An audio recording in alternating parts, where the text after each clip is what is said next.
Hello children, welcome to English School. I am Hasini Disanayak. Today we are going to do another poem from our appreciation of English literature text. Today we are going to do the poem Big Match 1983 by Yasmin Gunaratne.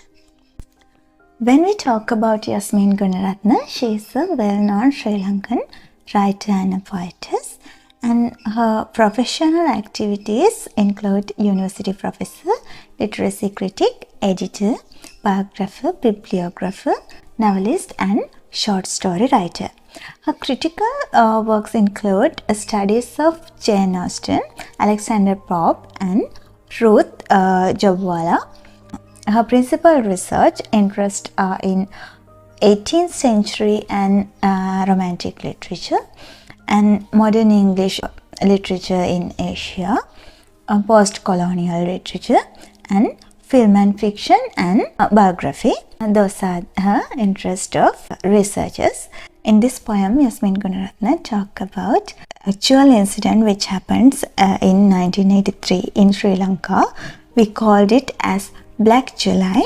She brings out the communal clashes, Sinhala versus Tamil, which occurred in this period, and collect unpleasant memories of that incidents.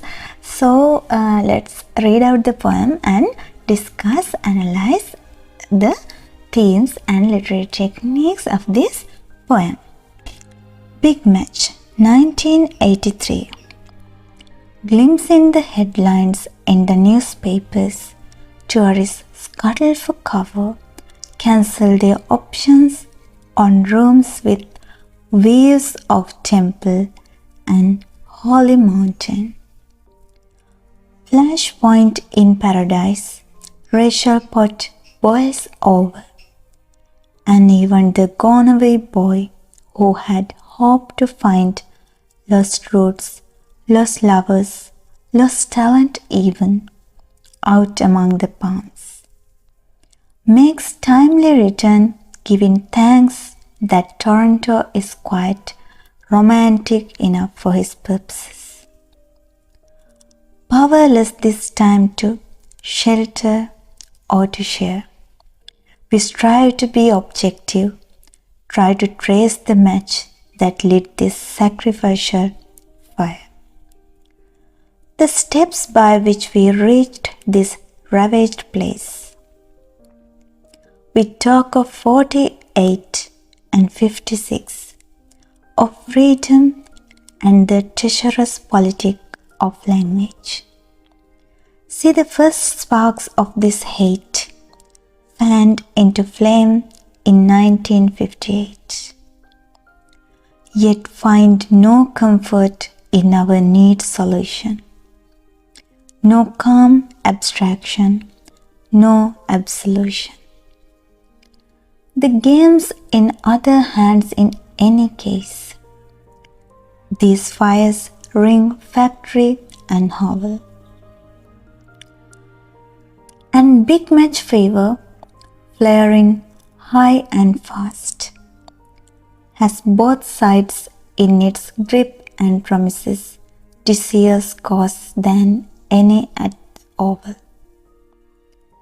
In a tall house dim with old books and pictures, calm hands quit the clamoring telephone. It's a strange life we are leading here just now, not a dull moment. No one can complain of boredom, that's for sure. Up all night keeping watch, and then as curfew ends and your brave lands dash out at dawn to start another day of fun and games and general jollity, I sent Padmini and the girls to a neighbor's house. Who, me? Oh, I'm doing fine. I always was a drinking man, you know. And nowadays, I'm stepping up my intake quite a bit. The general idea being that when those torches come within 50 feet of this house, don't you see? It won't be my books that go up first, but me. A pause, then steady and every bit as clear as thought we are neighbors, still as we had been in 58. Thanks, by the way, for ringing. There's nothing you can do to help us, but it is good to know some lines haven't yet been cut. Out of the Palmyra fences of Jaffna bristle 100 guns. Shop fronts in the Peta, landmarks of our childhood, curls like old photographs in the flames. Blood on their khaki uniforms, 3 boys lie dying. A crowd looks silently the other way. Near the wheels of his smashed bicycle, at the corner of Duplication Road, a child lies dead. And 2 policemen look the other way. As a stout man, sweating with fear, falls his knees beneath the boar tree in a shower of sticks and stones, flung by his neighbor's hands. The joys of childhood, friendships of our youth, ravaged by pieties and politics, screaming across our screens her agony at last exposed. Sri Lanka burns alive. Yasmin Gunnar. Okay, this is the poem. It was quite a long poem. It has 7 stanzas. So let's analyze the poem with literary devices and themes of this poem. The major theme of this poem is the social conflict. Here, Yasmin Gunaratna is talking about the social conflict, Sinhala people versus Tamil people in 1983. Okay, let's go through the poem. Glimpsing the headlines in the newspapers, tourists scuttle for cover, cancel their options on rooms with views of temple and holy mountain. Here, the writer has mentioned rooms with views of temple and holy mountain. It symbolizes the spiritual and religious value of Sri Lanka. But here, in this situation, the tourists which had rooms of the views of these temples and holy mountains now are finding for covers and safe place to hide, because those religions they were coming to find, they were coming to watch, has been burnt because of this big match. In this word big match itself, it is ambiguous because it has 2 meanings. One of the meanings are big matches. You know, in our schools we have big matches with other schools in some periods in the year. We had cricket matches with other schools and find the winners. And the other meaning is, you know, the box of match which made the fire. Okay, these are the 2 meanings. Here, because of this match, because of this fire, these tourists now are finding for covers, scuttle for covers. They are quickly moving, they are quickly finding for covers and cancel their options of these religious places to watch these religious places. These are the headlines of the newspapers. Flashpoint in paradise, racial pot boils over. The writer here uses ironical language because she tries to say here these headlines of these newspapers or this media also is going to get advantages of this tragic situation. Splash pointer in paradise. Racial pot boils over. These media also rise in this tragic situation with their headlines. And even the gone away boy who had hoped to find lost rose, lost lovers, lost talents even out among the palms. This gone away boy also find his lost roots, lost lovers and lost talents. Everything which this boy had has been lost because of this fire, because of this clash. Roots, lovers and talent even. He has lost everything. Make timely return giving thanks that Toronto is quite romantic enough for his purposes. Powerless this time to shelter or to share. Here, powerless people in this country are powerless to shelter. They can't find a shelter or to share. They can't even share if they had any shelter. They can't share it with their neighbors, their loving ones, because it can be guilt and they can be killed because of shared their places. We strive to be objective, try to trace the match that lit this sacrificial fire. We are going to find this. We don't know who lit this match which lead to this fire. The steps by which we reach this ravaged place. Now this place is being ravaged. We are going to find who ravaged this place. We are going to trace these steps. We talk of 48 and 56 of freedom and the treacherous politic of language. In politics language, they always talk about 48. You know, nowadays also they are celebrating 48, the freedom which we got. They are celebrating it, but actually the people in this land had never got any freedom, right? We talk of 48 and 46 of freedom and the treacherous politic of language. It is a treasure to the politic language. For politicians, the 48 is a treasure. They can talk and they can brag about it. That is the opportunist nature of the politicians. See the first spark of this hate fanned into flame in 1958. When this Black July happens, when it started, see the first spark.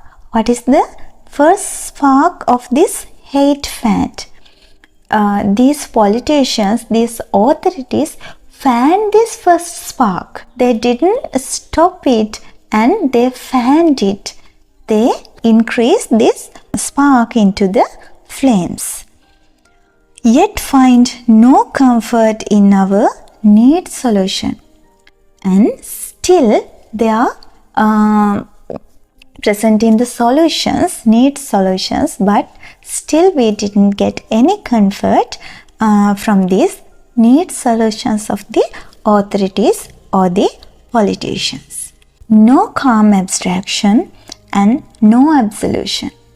To people, to innocent people, there's no comfort, no abstraction or no absolution. The innocent people has got nothing in their life because of this fires. The games in the other hand, in any case, these fires ring factory and hovel. This fire, this fire is metaphorically compared to the racial violence, this fire. Okay, now this fire ring factory and hovel. The writer says that this fire, this racial violence now spread through this country, spread through the factories and hovels also. And big match fever. You know big match fever. In schools, when we have big matches, when we have cricket matches, we call this as big match fever.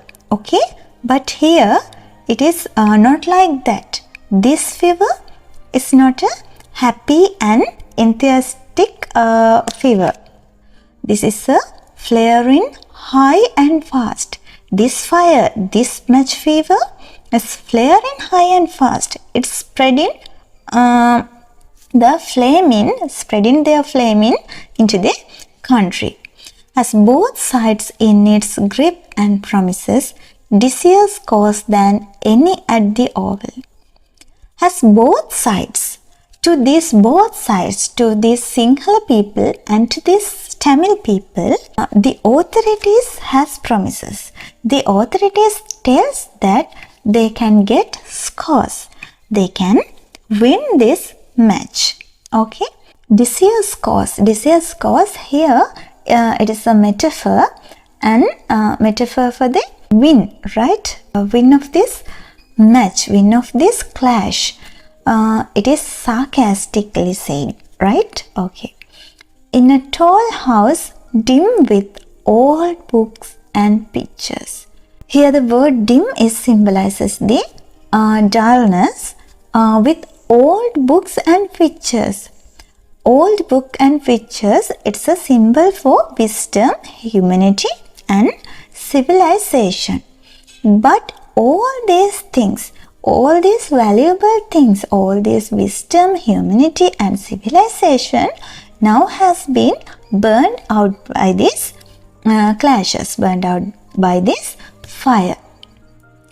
Calm and quiet the clamoring telephone. It's a strange life we are leading here just now. Here, it's a strange life. Now the life is different and difficult to these people. Not a dull moment. This is the irony. Because not a dull moment. The moment, the night is dull now. They can't even speak. They can't even do any activities which made them happy. No one can complain of boredom, that's for sure. No one is going to complain this boredom.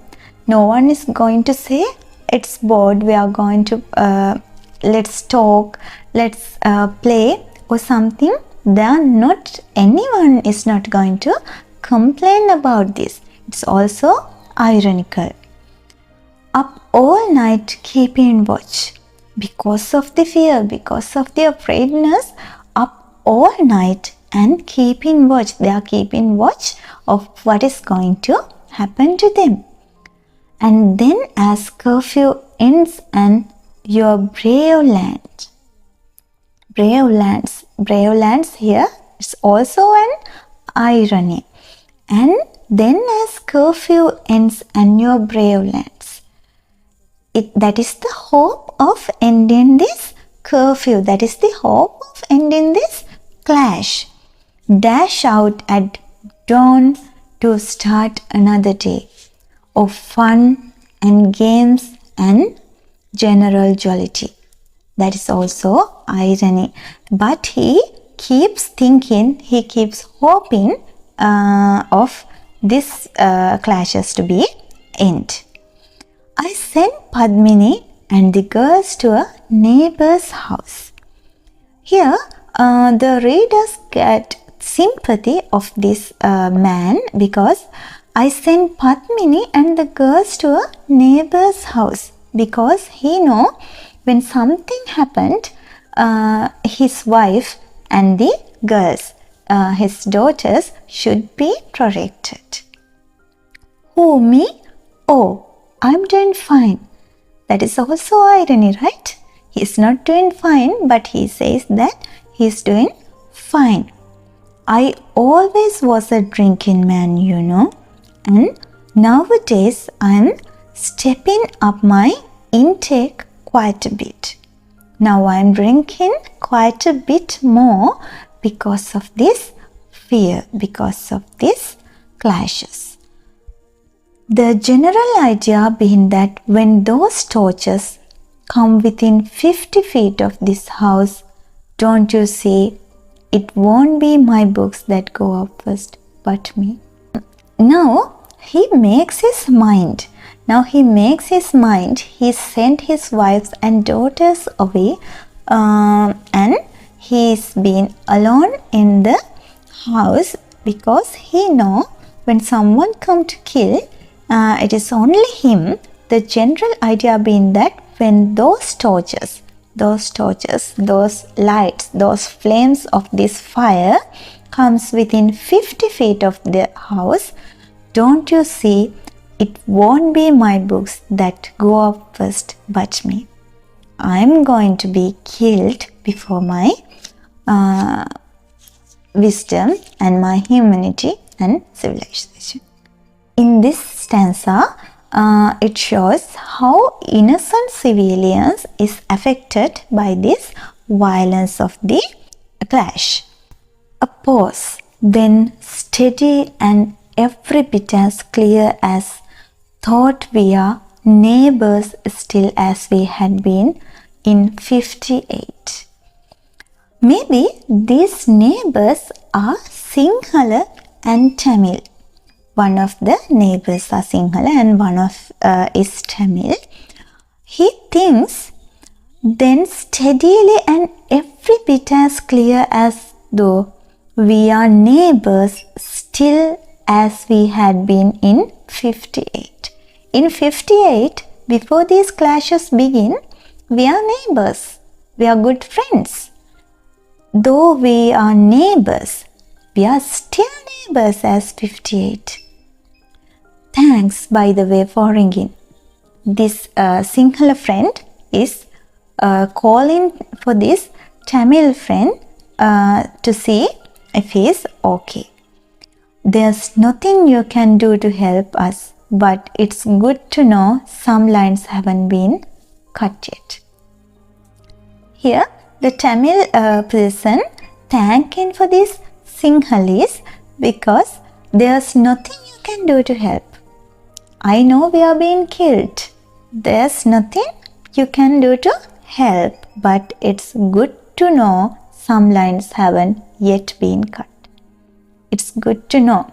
This is metaphorical language has been used here. It is good to know some lines haven't yet been cut. This is a telephone call. This is a telephone conversation. Here the Tamil person says some lines haven't yet been cut. This is metaphorically compares some people, some Sinhalese yet not been cut out the Tamils, yet not been clashes or killed the Tamils. Out of the Palmyra fences of Jaffna bristled 100 guns. This is exaggeration, hyperbole language has used. 100 guns has been bristled to kill them. Shop fronts in the Peta, landmarks of our childhoods, memories of our childhoods. Now, this man thinking about the memories of the childhood. Curl like all photographs in the flames. These shop fronts in Peta, in this land, in Peta, these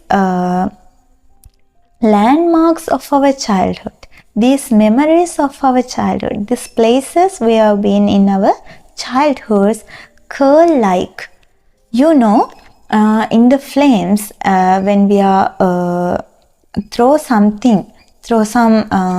papers into the flame, they are being curled. So these landmarks is being curled like all photographs in the frames. These all photographs symbolize the memories of their childhood. Here, like all photographs in the flames, can be taken as a simile also. Blood on their khaki uniforms. These khaki uniforms means the police and the army people. These khaki uniforms don't care about this Tamil people. The Tamil people says that this khaki uniform, these police armies and these forces are meant to protect all the people in the country, not only the Sinhalese, not only the Tamils. But here, these khaki uniforms don't help us. Blood on their khaki uniforms. They have also blood in their hands. 3 boys lie down. These Tamil boys have lie down. They have been killed. A crowd looks silently the other way. People don't care if others are dying. They don't care of others' death. Near the wheel of his smashed cycle, at the corner of Duplication Road, a child lies dead.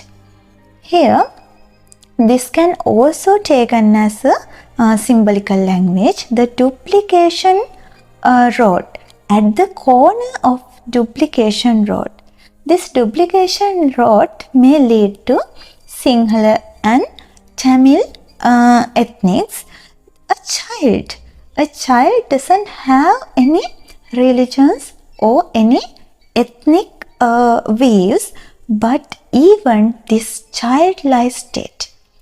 Even this child is being dead because of this religious views. And 2 policemen look the other way.